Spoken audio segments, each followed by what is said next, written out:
Today, we're doing a deep dive into one of the oldest legal codes ever written, the laws found in Exodus chapter 21. This is a document that's, around 3,000 years old, and it really makes you think, what is the true foundation of justice? I mean, seriously, what did it mean to be fair back then? Who was responsible when things went wrong? This text isn't just some dusty religious artifact. No, it's a foundational document for law and society, and it gives us this incredible, direct window into a world that was trying to answer those exact questions. So here's how we're going to break this all down. First, we'll look at the purpose of this ancient legal code. Then, we'll get into the rules on servitude, which tells us a lot about their social structure. After that, we'll cover justice for violence, and then that famous phrase, an eye for an eye. And finally, we'll look at some rules about when animals cause harm that sound surprisingly modern. Right from the beginning, the text lays out its purpose with this powerful instruction. You got to understand, this wasn't some high-minded philosophy. This was a practical handbook for judges, a set of case laws designed to build a functioning, orderly society basically from scratch. Okay, next up, we have the rules on servitude. Now look, some of these laws can be pretty jarring for us to hear today, for sure. But they are absolutely crucial if we want to understand this society's hierarchy, its economic, and its really complex ideas about what it meant to be a person with rights. So what's really fascinating here is just how different the rules are. For a Hebrew man, there was a clear path to freedom. You serve for 6 years, and on the 7th, you walk. Simple. But there was a huge catch. If your master gave you a wife during that time, well, she and any children belonged to the master. That created this powerful incentive to stay. Now, for a daughter sold as a maidservant, her path was totally different. Freedom wasn't about a set term. Her whole future was tied to marriage, either to the master or his son. She did have some protections, though, like she couldn't just be sold off to a foreign group. So you have these two totally different legal realities just living side by side. And what if that male servant decided to stay? Well, it wasn't just a casual decision like, yeah, I think I'll stick around. The law demanded this very formal, very public ritual. The servant had to declare his love for his family and master, it had to be witnessed by judges, and it was all sealed with a permanent physical mark, getting his ear pierced. This ceremony literally transformed his status from a temporary servant into a servant forever. And this really gets to the heart of the economic reality behind this whole system. The text talks about a master striking a servant, and if the servant lives for a day or two before dying, the master isn't punished. The reason given is just so blunt, for he is his money. That one phrase tells you everything. It shows that within this legal system, a servant was also viewed as a type of property. So we've already seen how much your social status mattered. Well, that becomes crystal clear when we get to our next section, how the law dealt with violence. This is where the code lays out a really stark system of crime and consequence. I mean, just look at this table. The code is incredibly clear about which crimes were considered the absolute worst. And notice the punishment? It's the same across the board.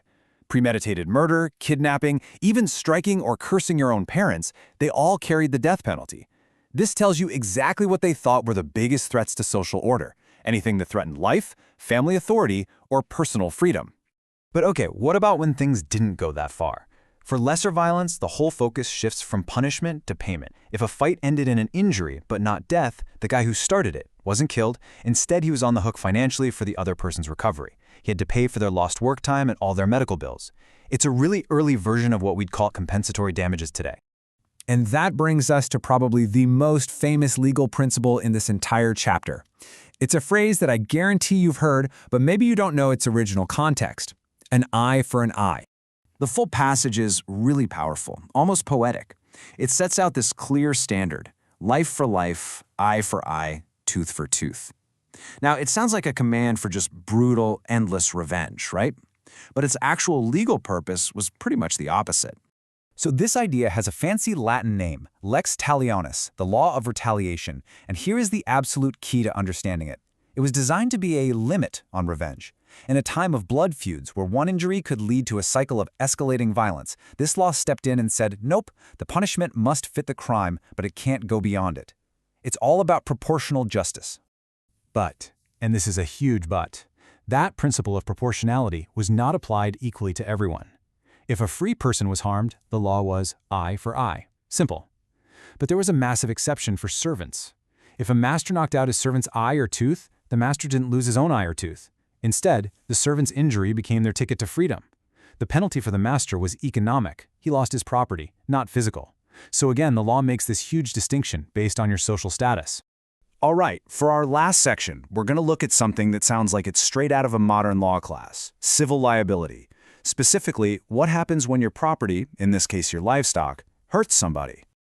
The text gives us this very specific case study, a kind of legal puzzle that people have been thinking about for thousands of years. What happens if an ox gores and kills a person?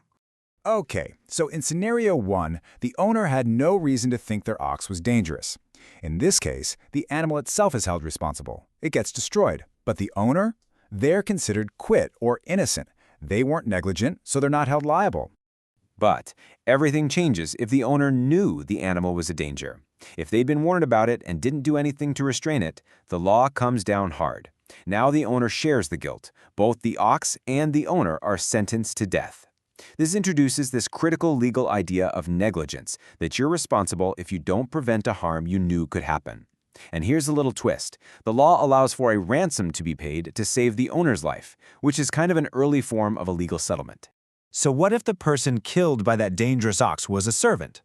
Well, the penalty for the negligent owner wasn't death or an open-ended ransom. Nope, it was a fixed price paid directly to the servant's master, 30 shekels of silver. So one more time, we see how the value of a life and the very nature of justice was explicitly tied to a person's place in society. And this idea of negligence wasn't just about problem oxen, by the way. The principle was broader. If you created a hazard, like digging a pit and just leaving it open, you were on the hook financially for any damage it caused.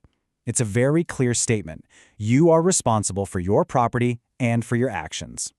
So when we step back and look at the whole thing, Exodus 21 isn't just a simple list of ancient rules.